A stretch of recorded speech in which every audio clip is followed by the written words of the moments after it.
포로귀환한 일반 백성의 죄에 대해서 지적하고 계십니다. 그들이 이방 여인과 음행을 위하여서 조광지쳐 이스라엘인 아내를 버리는 문제를 지적하고 계십니다. 이들은 온 세계는 하나님이 지으신 것이기 때문에 모두 한 형제라는 신박한 주장을 펼칩니다. 그러면서 혈통적 혼합을 합리화하게 되는 것을 보게 됩니다. 그러나 이민족과 혼혈의 문제는요, 하나님이 육적인 순혈주의 문제 때문에 권장하신 것이 아니라요, 신앙 혼합의 문제임을 이들은 간과하고 있었던 것입니다. 혈통이라는 것은 같은 신앙적 가치 체계와 그것을 통한 자녀 교육으로 이 땅에 하나님 나라를 이뤄가는 하나님의 계획인데, 개종하지 않은 이방 여인과 거기에 딸려오는 우상의 문제에 대하여서 눈 가리고 아웅하는 것이 오늘 포로귀환 공동체의 정신을 좀먹는 가장 큰 문제라고 지적하고 계신 것입니다.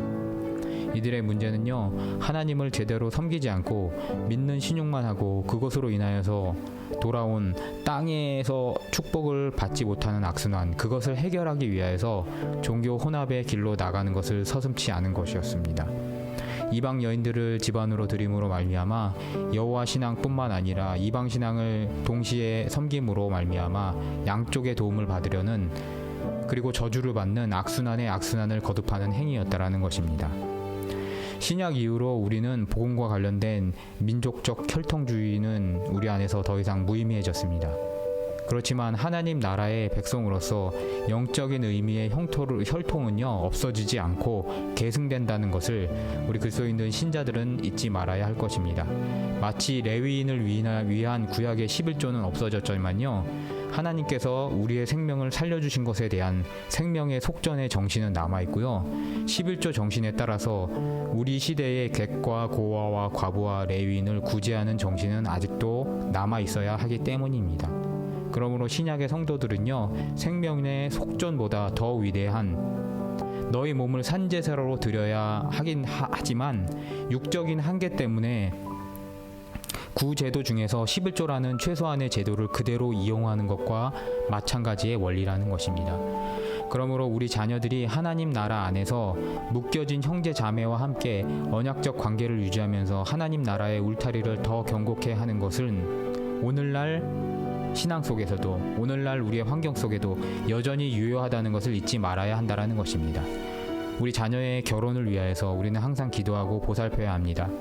형식을 버리다가 정신까지 버리는 어리석은 자들의 행동을 분별하시는 성도 되시기를 주님의 이름으로 축복합니다.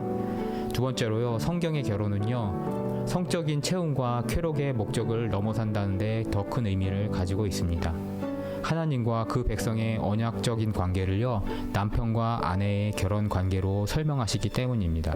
그래서 여호와께서는요, 자신을 이스라엘의 남편이라고 그렇게 정의하시는 것을 구약에서 우리는 보게 됩니다. 신약에서도 하나님 나라에 대한 비유의 결정체는요, 신랑 예수와 그의 아내 된 교회의 결혼으로 비유되는 것도 하나님이 우리를 잊지 않겠다라는 언약적 영속성의 한 표현이신 것을 우리는 그러므로 발견하고 묵상해야 합니다. 그러므로 성도는요, 결혼 계약과 그 안에서의 성 문제를 쾌락과 그것에 따른 사회 계약의 차원에서만 보는 것이 아니라요, 그것에 대하여서 끼친 그리고 그것에 대해서 끼친 손해와 보복의 원리로 보는 것을 넘어서서요, 하나님의 끊어지지 않는 언약적 영속성의 모형으로서 혼인서약을 지키기 위해서 노력해야 할 것입니다. 심지어 그것이 불신자 배우자일지라도 지키며 모범을 이루기 위하여서 노력하는 모습을 하나님께서 우리에게 원하심을 잊지 마시는 하루 되시기를 축복하면서 오늘 말씀을 마치도록 하겠습니다.